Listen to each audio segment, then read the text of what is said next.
Hablemos de mito y sexualidad. La palabra sexualidad remite en primer término a un modo reproductivo como resultado de la evolución biológica. Somos una especie fenotípicamente dimórfica. Nuestro patrón reproductivo nos lleva a un acto sexual para alcanzar este fin. El ser humano ha sido muy exitoso en su reproducción. Ya a principios del siglo XX se advertía que el problema de la sobrepoblación llevaría a un punto crítico los límites de los recursos naturales. Aunque hace algunos decenios, esas voces de alarma parecían exageradas. Hoy en día vemos a los organismos internacionales abriendo foros para tratar problemas relacionados con el uso y conservación del aire, la escasez de agua y recursos alimenticios para millones de humanos. La exposición demográfica es lo que nos ha llevado a este punto. Por otra parte, empezamos a ser testigos de otra problemática relacionada con los problemas de infertilidad. Algunas parejas jóvenes, en su plan de desarrollo personal, contemplan tener familia.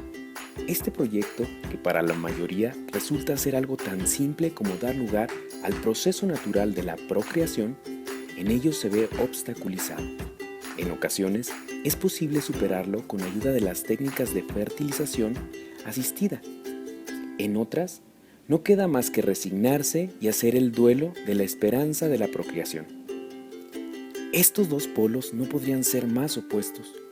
La sobrepoblación en algunas naciones ha provocado que millones de seres humanos subsistan en extrema pobreza, mientras que en contraste, otros países alcanzan un desarrollo sociocultural y económico que permite el desarrollo de una conciencia de lo difícil que es sacar adelante la vida, y como consecuencia, sus tasas de reproductividad han disminuido al punto de que algunos ya no logran equilibrar su tasa de nacimientos con las defunciones, con lo cual poco a poco disminuye su población.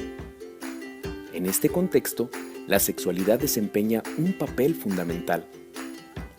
La movilidad de la población, la migración, el aumento o disminución de la misma se relaciona con las modalidades de reproductividad. De ahí las modalidades en la expresión sexual y en los estilos de vinculación humana. La sexualidad ha sido estudiada desde diferentes perspectivas. En este capítulo se estudiará cómo dos seres humanos se vinculan y la manera en que se expresa la sexualidad y el erotismo en el contexto de las relaciones humanas. Hablemos de los antecedentes. La reproducción está al servicio de la conservación de la especie. El Dr. Peck afirma que si no existiera el engaño del placer, no existiría el matrimonio. El enamoramiento es un ardid que nuestros genes usan con nosotros para nublar nuestro espíritu, que de otra manera sería perceptivo. Engatusarnos y hacernos caer en la trampa del matrimonio. Sin este ardid, nos habríamos arredrado ante el realismo de los votos matrimoniales. Uno de los logros del desarrollo en la evolución del ser humano fue separar las funciones de la reproductividad y del placer sexual. Así, el placer sexual que se obtiene en la relación erótica no tiene otro fin sino ser una sensación de bienestar subjetivo.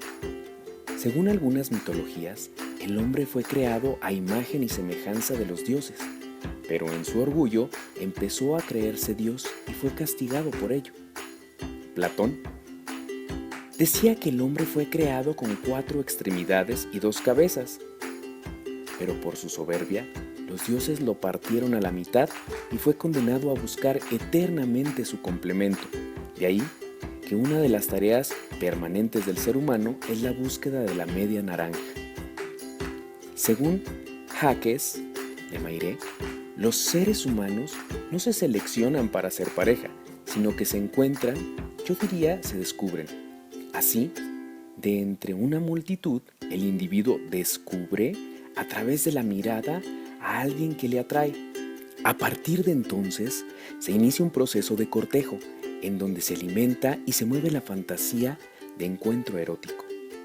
Lo anterior promueve la aproximación inicial de dos personas con el motivo de encontrarse eróticamente, Primero en el inconsciente y después ya en la mente consciente.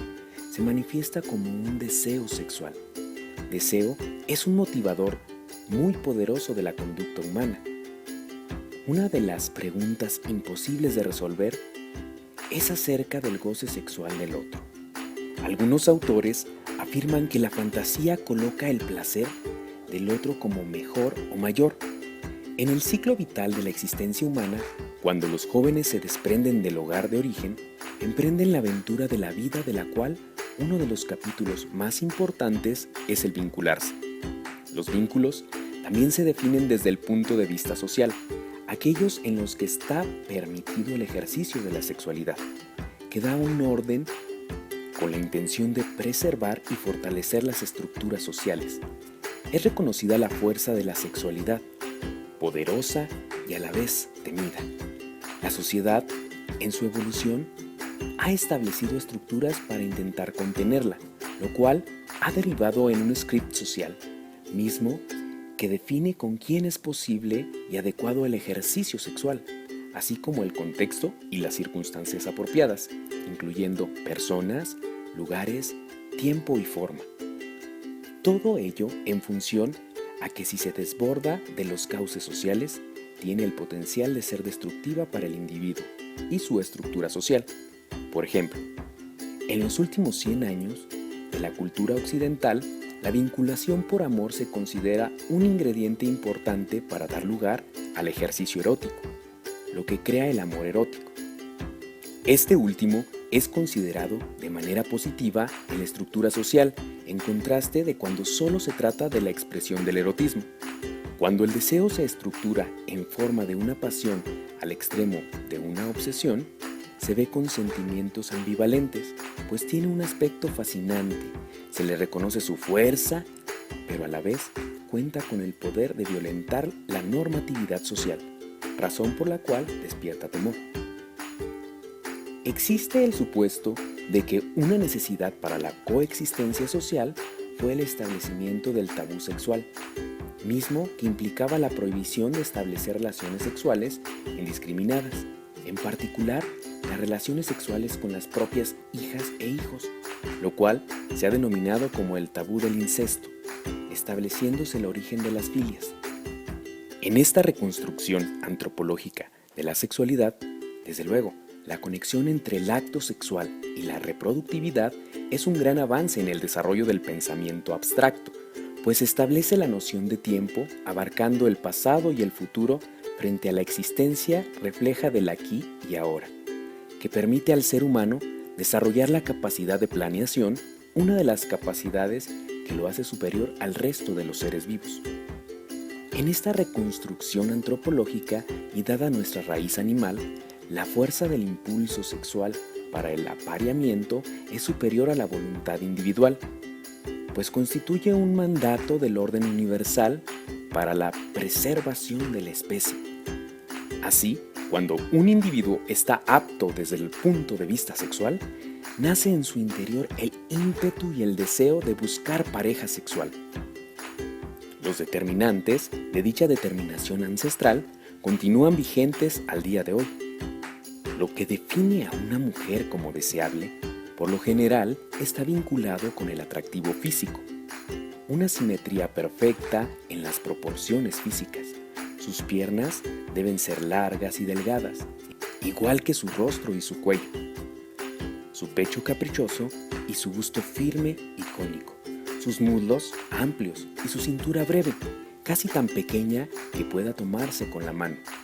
Sus caderas deben ser firmes y carnosas, al igual que su abdomen, su pelo largo y voluminoso, alcanzando sus rodillas y terminando en graciosos rulos.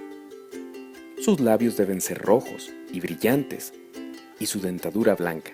La superficie de su cuerpo debe ser suave, delicada, tersa, redondeada y agradable al tacto.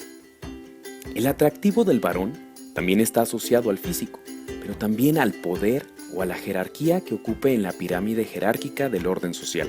Así, son más atractivos para las mujeres como compañeros sexuales aquellos hombres que se constituyen en líderes, muestran poder en función a su capacidad de protección que los menos capaces o marginales. Un supuesto antropológico es que la sexualidad en los primeros grupos humanos era de tipo comunal. En algún momento, los humanos se agruparon para sobrevivir juntos, es decir, no existía la exclusividad o fidelidad sexual, y desde luego, tampoco la privacidad.